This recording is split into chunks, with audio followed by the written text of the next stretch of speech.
One of my favorite things to do here on the show is to interview people who I believe are on the leading edge of thought. And today is one of those days where I get to interview people, musicians today, which is a first for us, I believe, here on the Manuchehri show. Today we get to interview Deva Premal and Miten. Deva Premal. Deva Premal And and Miten. Miten. There you go. I've been practicing, by I the way. I know. just want you I to think I know. might have messed you up with the wrong Did ones. you know? Oh, I okay. think we're doing great. All right. They're coming to Seattle, actually. They are, featured in top media, including the Wall Street Journal, the Los Angeles Times, and the Huffington Post, endorsed by celebrities as varied as Cher, Tony Robbins, and the Dalai Lama, included in movie soundtracks, honored by 1.5 million album sales, 550,000 monthly Spotify listeners, and 400,000 Facebook followers. Groundbreaking musicians Deva Premal and Miten are modern nomads on a mission to share with humanity the medicine of mantra. With original chants that are used for meditation, yoga, stress management, massage, and conscious sleep playlists, worldwide, Deva Premal and Miten not only model spiritually conscious living, but also share powerful tools for wellness, mindfulness, and personal growth. So welcome to the show, both of you. Thank you so much, Mary. It's nice to be with you. It's Aww. nice to hear that you have a sunny day up there. Yeah, it's gorgeous. We're going to keep the lights on and the sunshine for you because you're going to be here in Edmonds on the 21st of May at the Edmonds Center for Performing Arts, giving a beautiful concert. Yeah, we like to come back every year. We're like home-in pigeons. We always like to come back. We have a migratory pattern, takes us up the west coast of America every year. So. Well, thank you. We're very lucky to have both of you blessed, to come and present wonderful, amazing, and mindful music. So you both have interesting histories. Miten, you actually performed and opened up on stage for, when you lived in, you're a British native. I guess known before as Andy Desmond. And you had it all, a wife, a child, and successful career as a working musician, touring with and opening with and featuring with guest musicians like bands like Fleetwood Mac and Fairpoint Convention, Hall & Oates, all of these very cool things. But I guess you weren't having fun. And, things, I guess, can be a little tainted in the musical world. No, I was just having bad fun. It was a pretty good time. It was actually a really cool apprenticeship, really. That's what it was, Mary, for my transformation that happened with Osho in India when I learned how to meditate. Wow. And the rest of my music started to feel like worthless. It just was as if I was making music to sexually excite people or to say, I'm sorry, I love you and you left me. All those kind of emotional things that we make up in music. This was real music, and it's music that goes beyond the emotional content into where we live our lives underneath, where we do feel pain and fear and sadness, and where those parts of our life get nullified day by day because we have to get through this crazy world. So the mantras address a different part of our being, and that's where our soul is. It's soul food, That's what I learned with meditation. And with Deva, yeah, as you know, she was born to mantras and right, to chanted mantras, and so these mantras have a way of accessing the deeper part of our lives where we sometimes tend to keep closed, and that's why it's so transformative in our events. We don't call them shows because it's not entertainment. It's an experience. It's an experience, yeah. So Deva, your mother was a performer of medieval music, offering lessons in piano and harp and recording and leading local church choir. And your father was a visual artist who had taken up Middle Eastern drumming when you were born. So you grew up with really spirituality all around you, literally, being drummed into your breath. Mm-hmm. Yeah, and then both you and Miten met in India and with Osho, correct? Yes. So my whole upbringing was somehow preparing me for an openness towards Eastern spirituality through the mantras and meditation, and just was a very natural part of my life to the concept of reincarnation, the concept of a guru, enlightenment, all those things were very normal to me growing up. So it wasn't like such a huge surprise that I would be open to finding my own spiritual master when I was 11, or realizing that Osho was my spiritual master. And I wanted to. And you've also studied body work and craniosacral work and shiatsu and have done these, you've been a body worker, which is really fabulous and wonderful. Yes, I really loved, touching.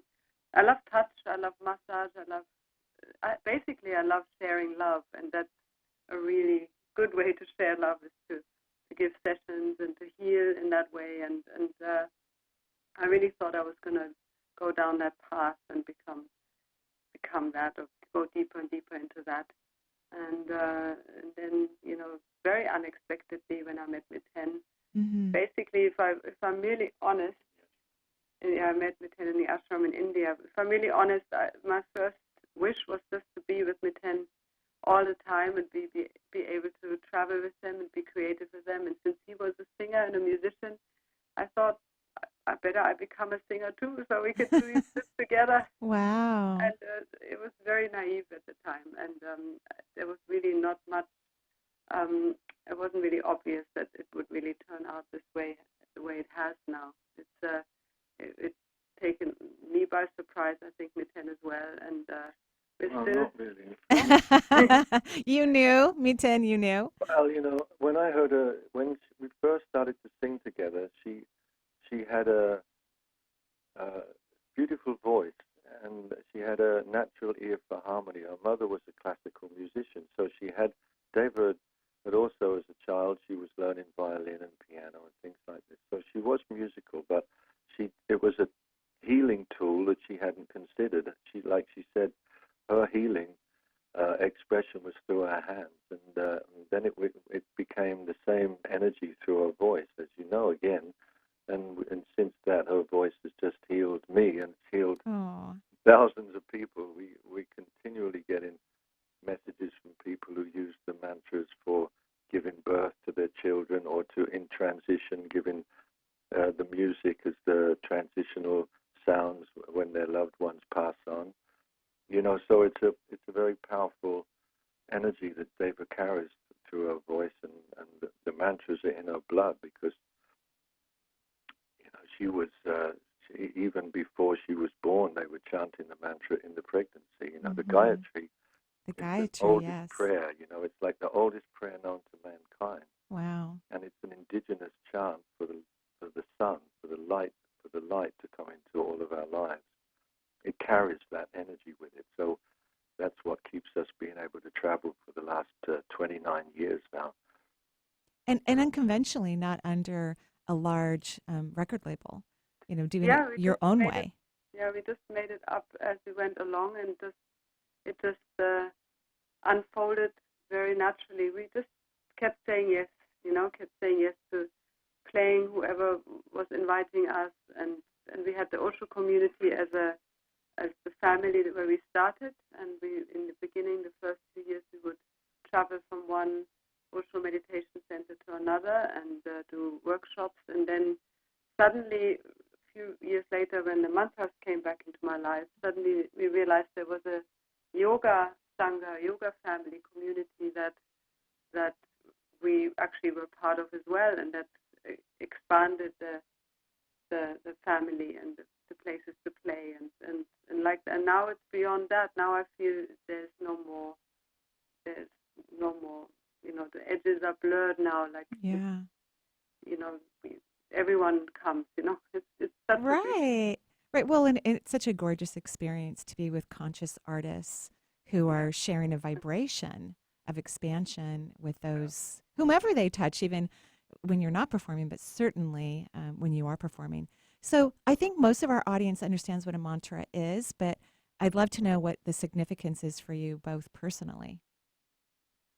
Yeah, mantra for me is a very direct way into a silent space that is beyond the mind. It's beyond concepts and beyond effort. Because when we chant mantra, we are tuning our body and our our emotional body and our mind to very positive vibration, just by using these very ancient sounds that are sound medicine, where every sound has a certain effect. And by repeating them, we are it's like the pebbles, the water going over the pebbles. Through the repetition, we become smooth, we become in tune, and through that unifying feeling, we enter a space of silence, which I feel is so effortlessly accessed through mantra, like no other meditation technique, at least for myself.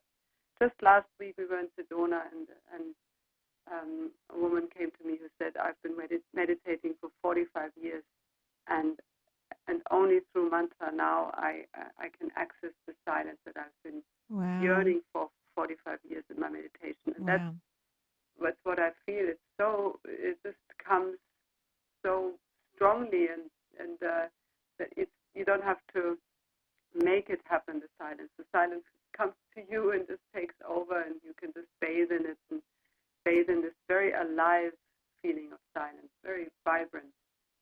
Is that one of the reasons why when you have your gatherings, you ask people not to clap at the completion of each mantra?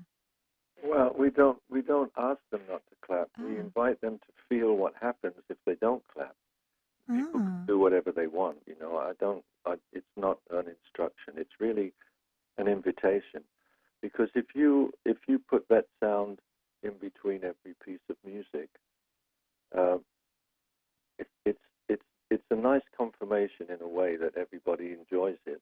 But if you take it away from the socially acceptable thing to do, and see what happens if you just enjoy the silence and the peace that the mantras bring, that's the point. We're only there to sit in silence, and by silence I mean inner peace. Right. I don't mean the silence of a graveyard. This is not that. This is an alive, vibrating feeling of goodness. Well, that's the point. Exactly, because everything happens in the nothingness, right? In the in-between space. That's where everything happens. So you have been featured prominently in award-winning documentaries, Mantras, Sounds into Silence. Please share your thoughts about the creation and the impact of the movie that it's had on both of you. Sorry, the impact that the movie's had on us? Yeah. I don't know. We just sat in front of a camera and they interviewed us and we talked and then we saw the movie. It's okay. It's just another part of our journey, I'm happy that people are interested, of course, because my feeling is after I'm in my middle 70s somehow now, and I feel like after all this time I've found something that's worthwhile sharing, for the goodness of everybody. And so the more, that's why I'm sitting here talking to you. It's like I want people to feel good, because if they feel good, I'm feeling good. And there's so much pain and suffering and fear in the world. So, we can, it's just like leaving the world a little better than the one you found. That's what we're doing. Well, we all truly appreciate that, very much so. You have said that you have followed conventional wisdom and created your own, beautiful wisdom in business. How do you believe that's helped you to get to where you are today? Business, did you say? Mm-hmm. Oh, that's an whole interesting subject. Right. Because it's people give us money for sharing our spiritual practice, Right. And so what we do, as much as we can, we keep everything fluid. All the money goes back into, right now, it goes back into the music, back into the band. We have a 6-piece band. That's a lot of wages. We have a 11-people crew. We have sound technicians. It's not just like playing in a yoga studio. It's a real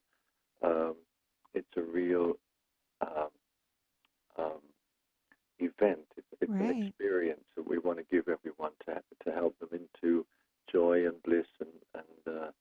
And one of the ways to do that is if we all sing together, as Deva likes to say, hey, if we're all singing a mantra together, why to clap it? It's a bit like clapping when you finish making love, you know. It's like just not something you need to do. And, you know, with the mantras, Right. that's the way it is. We all sing together, and if we're all singing together, and we chant together. And for instance, you know, there's thousands of people doing this every time we play. And then we're moving into an altered space. When we finish the last mantra, we can sit together for many minutes, just sitting in complete bliss and joy and silence. You know, I mean, in Moscow, in places like Moscow, we have 6,000 people in a rock auditorium, all chanting with us and sitting in silence. You know, so it's spreading all over the world thanks to the interest in yoga and also the evolution of the species. We're all coming to see that we need something more than the tools that we were originally given as children.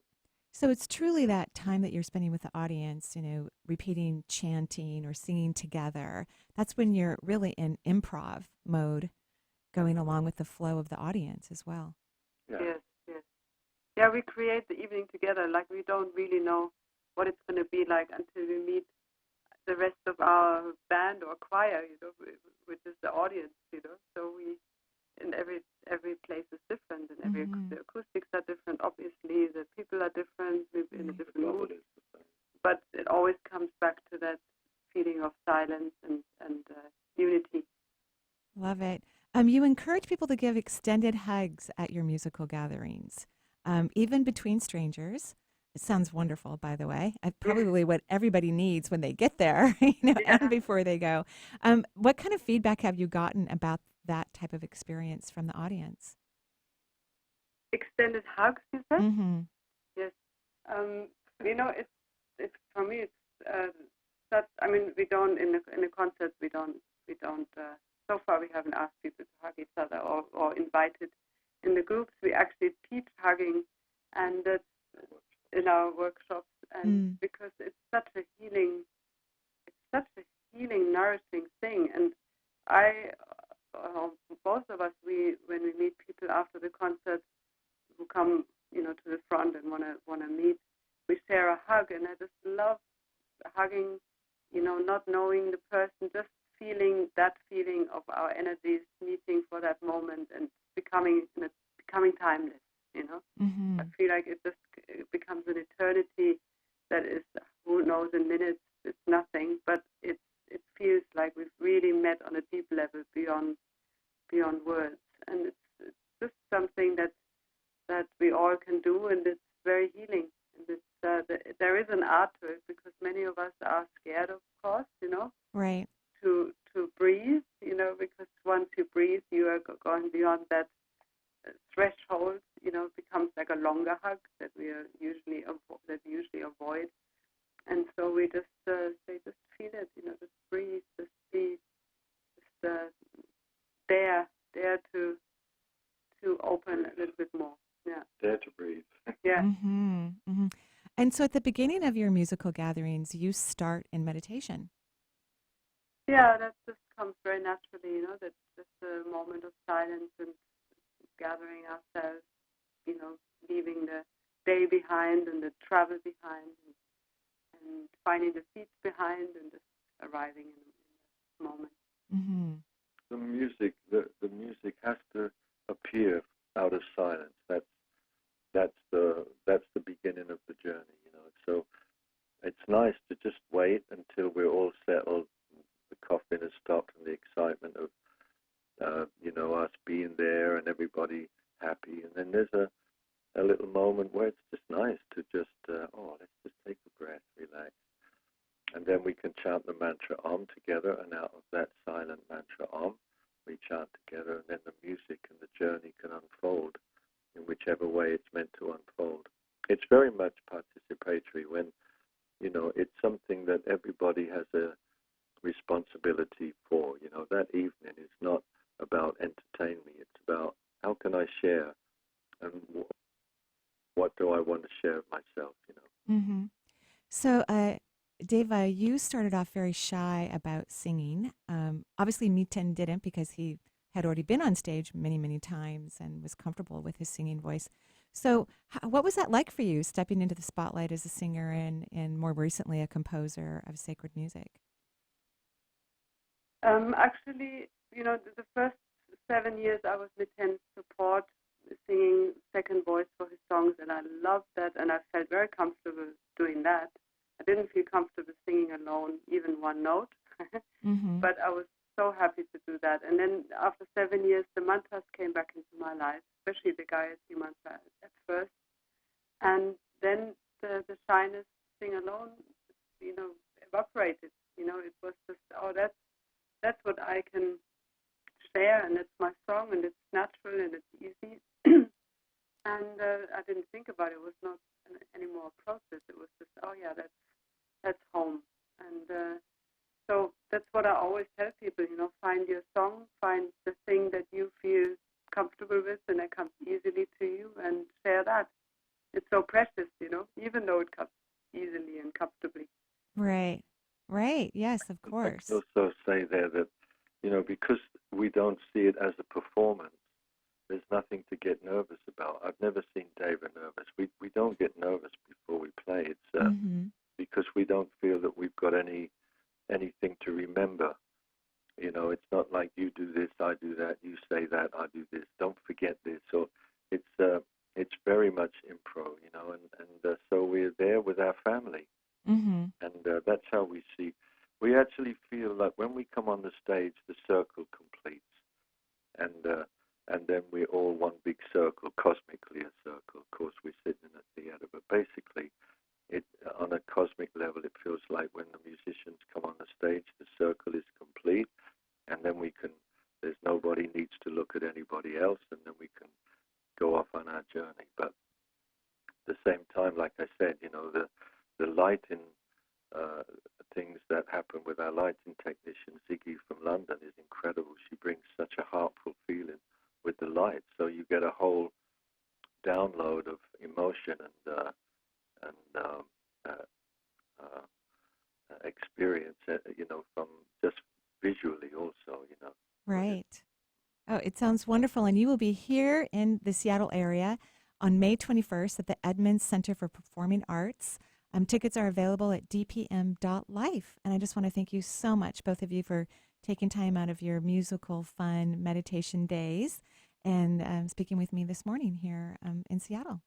Thank you so much, Mary, and hopefully we see each other in Seattle. I would love that. I would absolutely love that. And have a gorgeous day, safe travels, and we'll see you soon. Yes, have a beautiful sunny day. Thank you. Thank you both. Thank you so much. We're going to take a break here on the Marie Manuchehri Show. We'll be right back.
Marie is happy to announce her online classes for 2019.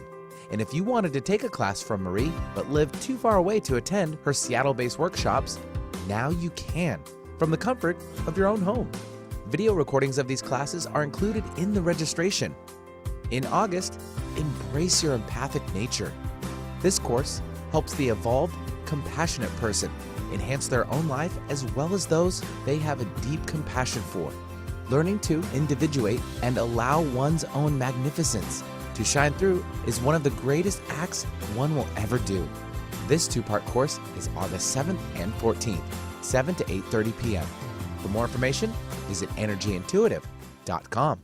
Alternative Talk 1150. We're on your radio at 1150 a.m. We're on your HD radio at 98.9 Channel 3. So many ways to listen. We're on the web at 1150kknw.com, streaming live audio and video as well as MP3 archives of many of our shows. So many ways to listen. And now, we're on your smartphone or tablet. Download our free app in the Apple App Store or Google Play and take Alternative Talk 1150 anywhere you go. So many ways to listen. Olivia from Washington. Laid off and trying to keep our little kids from realizing that Mommy and Daddy haven't eaten in a while. Roger from California. I'm grateful we could afford our son's surgery. I'm nervous that now we can't really afford food. Daniel from California. Choosing whether to pay the rent or pay to fix the car to get to work doesn't leave us with much at all. Now we can't even pay for meals. Donna from Louisiana. The storm just hit, and we went from donating to the food bank to needing it. Keisha from South Carolina. I've been skipping meals so my 2 kids can eat, but filling up on water doesn't really work. Hunger is a story we can end. End it at feedingamerica.org. Brought to you by Feeding America and the Ad Council. If you want to know how to get in touch with Marie or find out what's on her calendar, there's a variety of ways to do so. You could become Marie's friend on Facebook or even follow her on Twitter. Check out Marie's website. There's tons of new features like Chakra of the Month, a live Twitter feed, and 3 PDFs with extensive exercises for your chakras. You can also sign up for Marie's free quarterly newsletter and also get your questions answered in her Dear Marie column. Simply email Marie your question, and she will answer it in an upcoming edition. Marie also will be speaking and signing books. Find out if she'll be in your area on her events page at energyintuitive.com. Working hard to put a smile on your face. Alternative Talk 1150.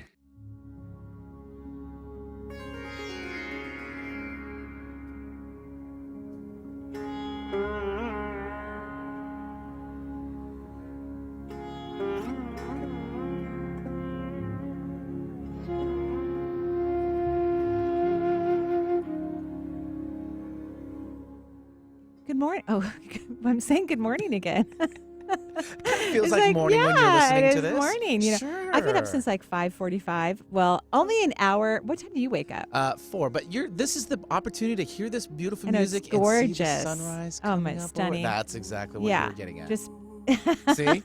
It's very beautiful, very meditative music, stunning. But I've been up early in the morning because I have a puppy now, right? And you have to get him out the door quickly every couple hours, maybe 3. Maybe you can stretch it to 3 because otherwise he might leave you a surprise. And I don't want to be surprised, I'm not really into those type of surprises, actually. Yeah, well, not a lot of people are really. Yeah, right. So I've been up early listening to birds and saying leave it and good potty and giving treats and just it's actually been really fun. Nice. But I'm just a little bit, still maybe need a cup of coffee later. I'm not sure. I don't drink coffee. Some of the music there. We'll listen to the music and wake up to that beautiful flow. So that was some samples, by the way, from Deva, Premal, and Miten. And so you can find them online, of course. Just put all their names together and you'll find their website, devapremalmiten.com. Right, Yep. Exactly. But it's really easy to find them. You can go to Yes. dpm.life and That works too. that'll work. Yes. So who do we have waiting for us? Yeah, we'll start the phones off here. We have Juliana calling in from Colorado, and I guess our previous guests are going to be making a trip to Colorado as well for their tour. But until then, we'll hit up Juliana. Hi, Juliana. Hi, thank you. Sure, Juliana. What can I do for you? So last time we spoke, I've been working on Joy. Okay, great. How's it going? It's been going good. I know we talked about me focusing on getting, my own business and being an entrepreneur, so that's still in the works, although I'm working 2 psych jobs now. Okay. Hopefully transitioning out of one and getting full-time at the other so I can start building my own practice. Wonderful. But, so I'm taking the steps. I think now I'm starting to realize as I'm meeting people and met an individual that we have a good connection. So kind of just wondering your take on this relationship because I'm kind of stepping back for a little bit just because it wasn't like one person. So just kind of wanting your sense, because I'm a little confused. If I stepped back, if he's pulling back. Right. But you said, oh, you're saying both people were kind of stepping back for a moment. I said I was. Okay. So do you ask him questions? Because I think you need to be having a conversation with this person. That's what I'm hoping for is... You need to be direct and ask questions. This is going to be very important for you. Maria and I just talked about this at the break. Yeah. Because it's going to be important for you to find out where he is in his ability to communicate. Mm-hmm. Right? And maybe he isn't where you want him to be, but maybe he can be. Maybe that's something he would love to do and would be willing to work on, because that's important. But I think you need to have a direct conversation with him, because I think you're waiting for a certain cue, and I don't think that's in your best interest. Just be direct and ask him questions directly so you can find out where he is and his ability to communicate with you or others. And maybe he does not even sure how he feels even, or maybe he really, really, really likes you and he's also stepping around you waiting for cues. But you guys need to have a chat. It's so confusing because I don't know. I'm trying to step back and ask for guidance on it. And so I did, No, be direct. Be direct. Okay. No more guidance. Okay. Go be direct. Yeah. That's the guidance. Guidance on in myself, higher self, okay, what do I do in this situation? I think that having the conversation is going to give you the clarity that you're seeking. Not having the conversation is what's making it confusing, because you're projecting or you're assuming. You need to have a straight out conversation. That is true, because we were texting, it'd be often, and now since I said I was stepping back, I was said, but I'm still here as your friend, and maybe we could talk about this. So, but I haven't heard back yet. So that is an answer. He gave you an answer. He didn't communicate back to you. That's an answer. We were supposed to possibly meet up this Sunday. So I'm okay. But I think that's an answer. If I were hanging out with someone and they weren't responding to me, I would say that that's a flag. Oh. Well, I'm not kidding. I mean, don't you think? Huh. I mean, let's say if you were if you were texting someone and you were having a conversation and you said something and he didn't text back to you, that's a flag. So when you meet up, if you decide to, you need to have a conversation about that too. Yeah. I think you're getting clear conversation from him. Either he can't communicate well, he's not interested, or he's uncomfortable, or all of the above. We don't know. But this is not the behavior you're looking for a long-term relationship, right? No. And so that's where it's kind of I know it's part of him is not yet ready, but that's why I said I'm still here as your friend. And so when I stepped back this week, it was he hasn't communicated back yet. So it was kind of I think I felt when I spoke up, maybe I shouldn't have, but I had to share what I was feeling. Sure. No, you're supposed to do all that. Right. Yeah, being direct. That's perfectly fine, but he's clearly answering. He's basically not interested. I wouldn't even meet up with him unless you get valuable input back, or, hey, let's talk about this some more. I'd love to have a chat about it. I wouldn't even meet up with him. I think that would be a waste of your energy. I wouldn't anyway. That would be a waste of my energy. Okay. Yeah. Okay. And you know what you need to work on is your disappointment about relationships, because I can feel your energy dropping. And as long as you continue to feel disappointed, you're going to keep attracting things that are disappointing. You need to stop that, get back into alignment with your higher self, and start vibrating in joy of partnership. Not think about what's going on with this person right now, but just joy overall about partnership.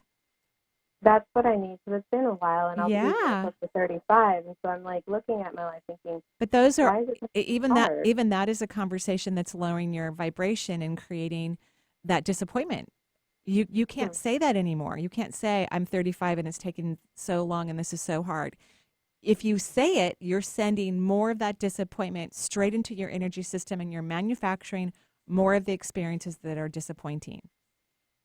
Oh, that makes sense. Yeah, so you can't say that anymore. And I think it's lovely that you're single and you're figuring out what you want. Some people can have relationships that are uncomfortable that last a really long time. And those of us who've had that and who then have become single, we really value and appreciate our singlehood and the time it takes for us to figure out what we want and what we deserve. Wouldn't you agree, Benny? Yeah. 100%. Being in a difficult relationship is very challenging. Mm-hmm. And then you add children and other things, and it's really uncomfortable. And so you're doing it right and beautiful and taking time. I want you to value and appreciate what you're learning versus kind of peeing on yourself that you're taking too much time. You're taking a perfect amount of time. We live a long time these days. Humans live a long time. Most humans do. So when you come into partnership, when it's really healthy for you, it's going to be the perfect time. I appreciate that. That makes a Good. lot of sense. And I want you to start feeling that. Okay. 'Cause Okay. I have done, it's very true. I've worked on myself a lot where I'm more clear that I can't be with someone just to have a relationship. No, I no, can't. please don't. And don't choose the difficult ones because Okay. they take a while to release. Yeah. They potentially they could. For some people, maybe not. Okay, well, thank you so much for calling in. Go have some fun. Go meet other people and stay in that positive vibration. Okay, Okay. definitely. Thank You're you. welcome. Thanks, Juliana, for joining us. 877-825-8828 is the number. We'll travel to San Francisco. We have Susie joining us. Hi, Susie. Welcome to the show. Thank you so much for taking my call. Of course. How's San Francisco? Well, it's a little cloudy right now. Really? But the I sun know. usually comes out later in the day. And later in the day. Yeah. I think we might be trading weather patterns just a little bit. I think you guys are getting a little bit more moisture and we're getting a little bit more warmth. But that's okay. Yeah. That's okay. What can I do for you? Is this your Well, first I time actually- calling in? Actually, I called back on April 25th for the first time. I had just Okay. found out about you that morning, and then I had asked you about I have a torn tendon in my ankle right, that I was yes. trying to heal without surgery, and it was awesome what you said to me about that self-love. It's like the number one healer, and that for me, that you said that you weren't feeling the self-love and adoration, Yeah. even though I said I do a lot of self-love practices and say it a lot during the day. But in any case, 2 days after that, I was at a workshop, and they had hike as part of the workshop, a half-hour hike in the Berkeley Hills, and I wore my brace, but my ankle got flared up really badly. Well, and you shouldn't be hiking. Hello. Well, I know. It was in the Berkeley Hills. I didn't want to do it. It doesn't but they said matter. It was, just Well, half you should. hour. And No, I know. So you should have so told I them. felt pressured, and I did it. And now I'm just wondering if you see, like, I haven't really been able to do much of my cardio. It hurts a lot. I don't know whether to. I have an appointment that I made with the doctor next week to see about asking for another MRI, and I don't know whether that's a good idea. No, I just want you to take or... some time, but please don't go hiking. Please. Yeah, I know. Please don't, and don't do a lot of exercise. So because you can't do a lot right now for good reason, because an important part of your anatomy needs to heal, and it can't be stretched or stressed in order for it to heal. It needs to be relaxed, right? Right? So when those things happen to us, when we have weird injuries that require us to chill, it really means, from my perception, that you have a lot of integration to be doing, that you've learned a lot of information that needs to integrate into your being, and integration comes during rest. You know what I mean? And you aren't good at resting, and you need to learn. Yeah. So this is your new thing to start doing, like, oh, wow, what if I'm being incredibly productive in this restful state? Because I guarantee you are. You need this integration to move forward and to manifest and create things in your life that you truly want. And the universe has to work so hard to get you to rest. It even helps you tear a tendon, for goodness sakes, right? So let's not make the universe work any harder at getting you to rest, which means your soul said, hey, by this particular time in my life, if I haven't figured out how to rest to fully integrate valuable and really important information for my soul's growth, just do whatever it takes. That's what we literally tell the universe before we reincarnate. We literally do that. That's why weird stuff happens in people's lives, because their soul is running the show and it's going, hey, we've been working on this for like 300 years or 6, lifetimes or thousands of years. We've been working on this concept. We're getting close. We really just need to, we need this next lifetime to really put some pieces of the puzzle together. And it's a really great lifetime. It's great to be a woman in the 21st century, living in one of the safest countries in the world. And okay, this is our opportunity, but if we're not going to grasp the opportunity, please do whatever it takes so that I have to rest to integrate. That's what's happening. Okay. So is there any idea of how long to not exercise? Don't ask that question. Don't. Stop. Stop exercising. Stop stressing out your body. Relax. Okay, relax. Okay. And any other tips for the feeling of the self-love versus just saying it? You said you wanted to feel the emotion. Yeah. So who do you really love, or what do you really love? Oh, my cat who's sitting right here. Okay. And of course, my husband's son. Oh, of course. Great. So what's your cat's name? Coco. Coco. Yeah, I love cats. My cats I are being. adore her. Oh, so what you're going to do, and my cats are being very nice right now because I brought a dog home, and so they're having to get used to Charles, right? It's very interesting at the house right now. I feel like it's been hit by a tornado, and there's a lot of activity going on. It gets better. Yeah, that's what everyone tells me. So Coco, when you are feeling that adoring, delicious, juicy energy of Coco, and you really feel it in your body, I want you to transfer that energy to you for you. So you're going to practice that vibration and turn it towards yourself. Okay, I do feel tons of adoration for her, so I get the idea. Yeah. So thank you so much. You're welcome. I really Please go appreciate taking my rest. call. I don't want to hear anything else until you're done resting, and it doesn't matter how long it takes. Okay? Okay. It's still, should I be asking for the MRI next week, or I does would it matter wait. or not? I would just wait. Okay. Yeah. But please do whatever you feel is correct for your health, but I would wait. Well, thank you. You're It's welcome. wonderful news. You're welcome. Have a great day. Thanks, Susie, for joining us. 877-825-8828 is the number for the show. We'll say stay here locally, and we'll take Mari calling in from Seattle. Hi, Mari. Hi, Benny. Hi, Murray. Thank you so much for taking my call. Of course. What can we do for you? So I have had this migraine for about 10 years right now. Are you and saying I have, 10 years? Yeah. Okay, 10 It started years. 10 years ago. Okay. And is this your first time calling into the show?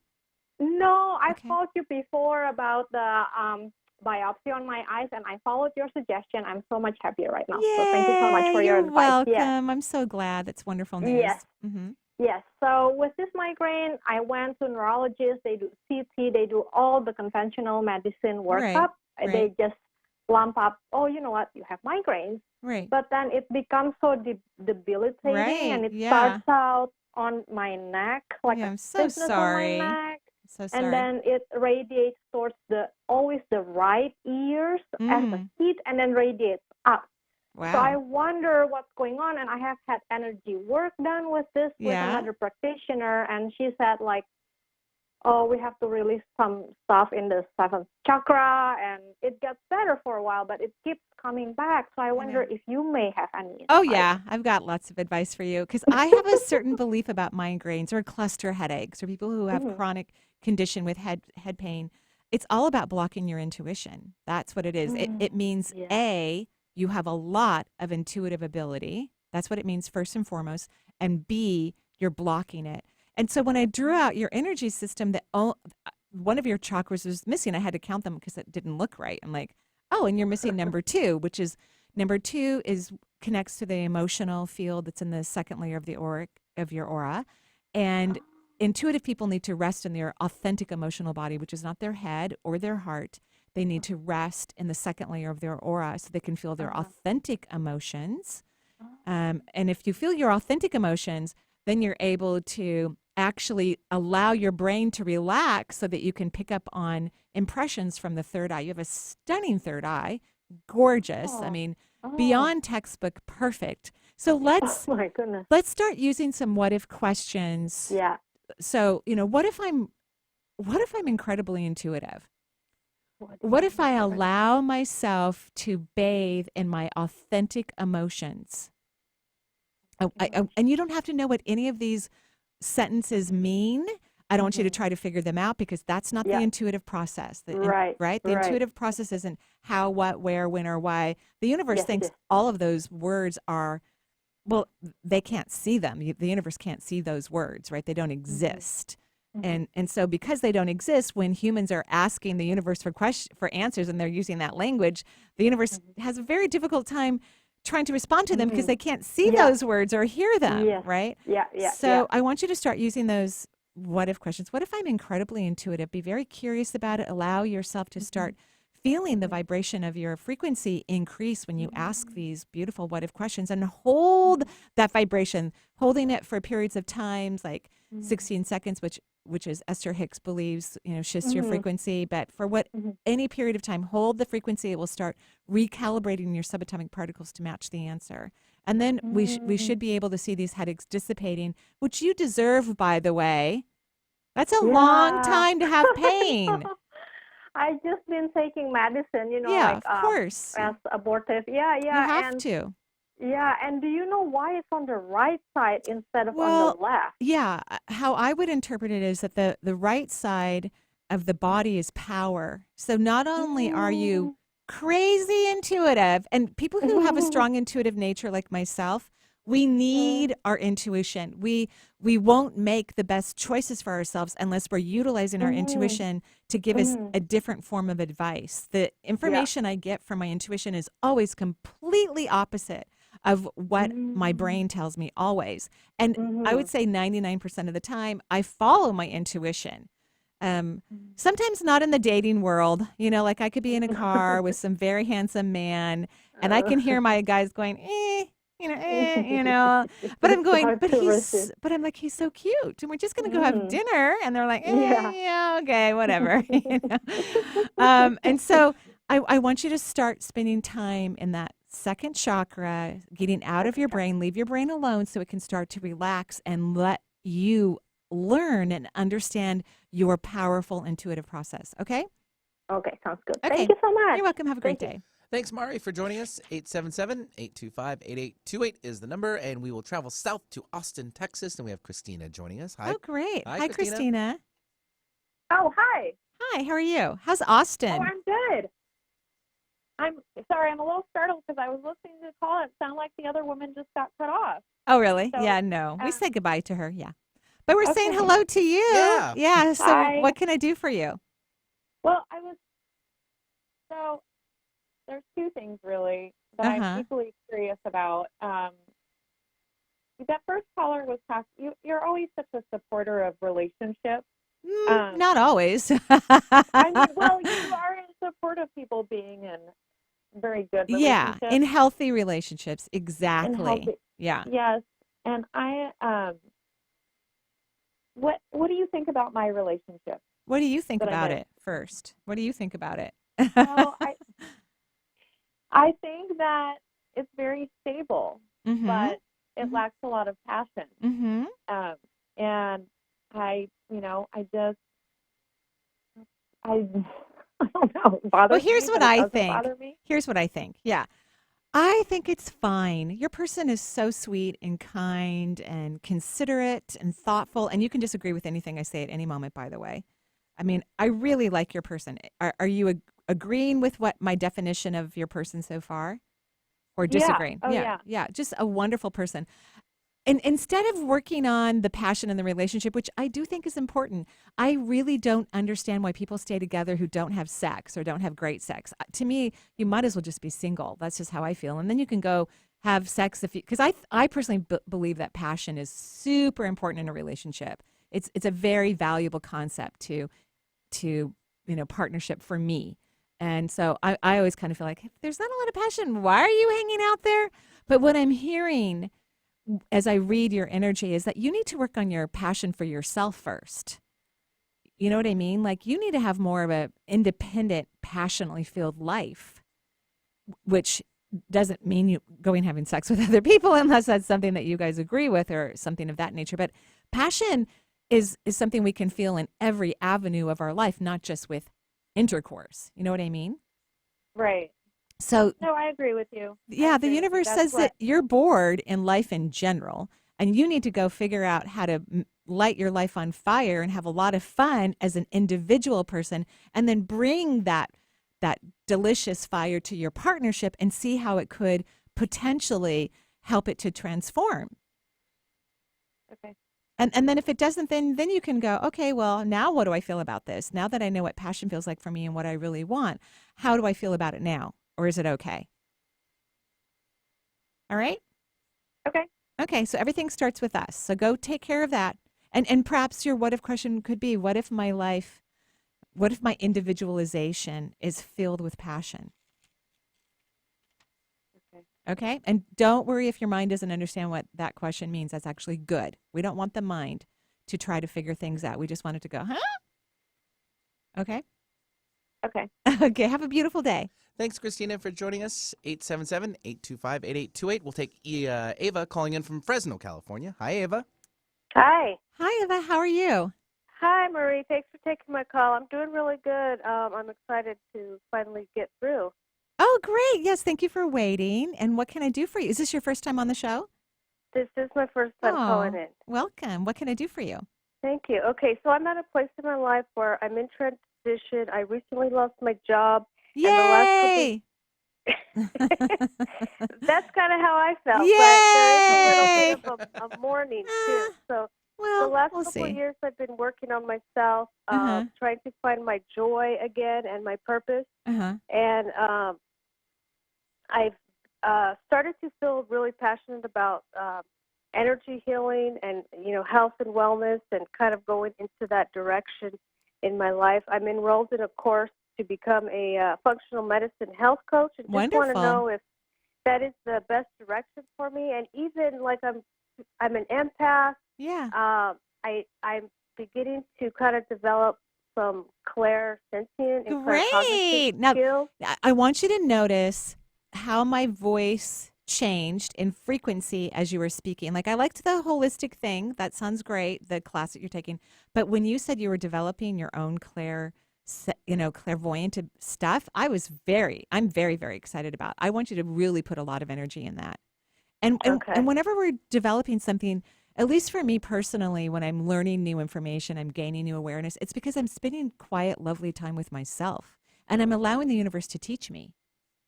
And it may not even feel like I'm in a formal educational program until after I've, absorbed a lot of information just through being with myself.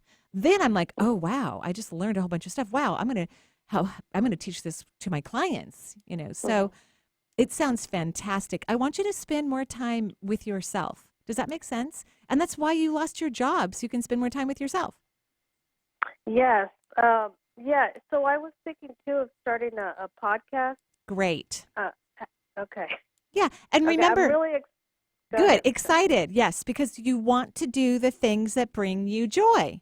You absolutely want to do the things that bring you joy. One of the weird things that happens to me on the radio show is that a lot of people ask us to interview people on the show, and I'm very picky who I interview. And there's times where a lot of times I say no. Because I want to feel joy before I interview someone. And then sometimes we get people who I really like keep asking me, and then I finally say yes, and then I interview the person and I'm not having fun.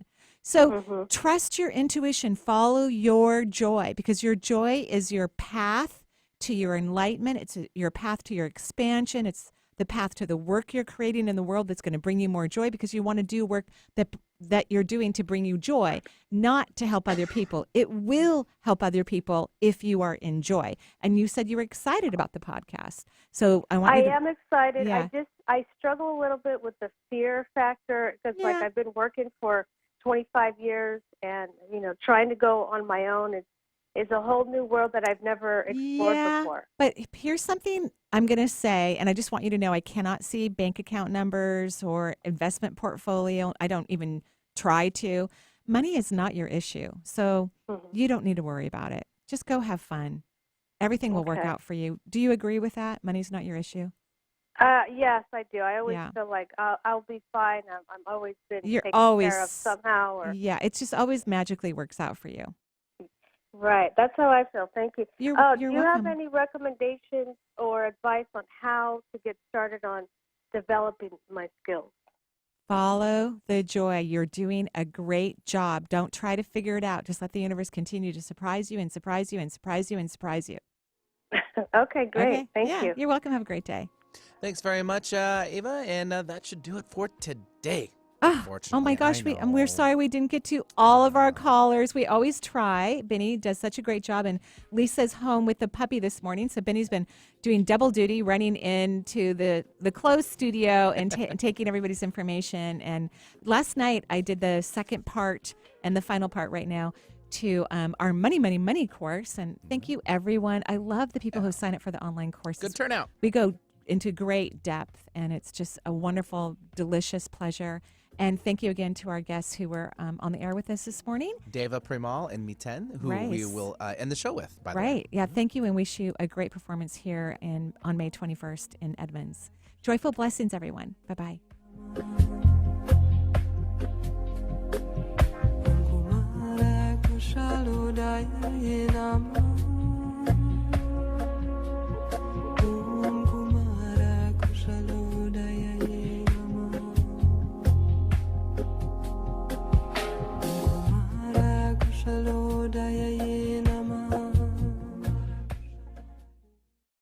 The views expressed on this program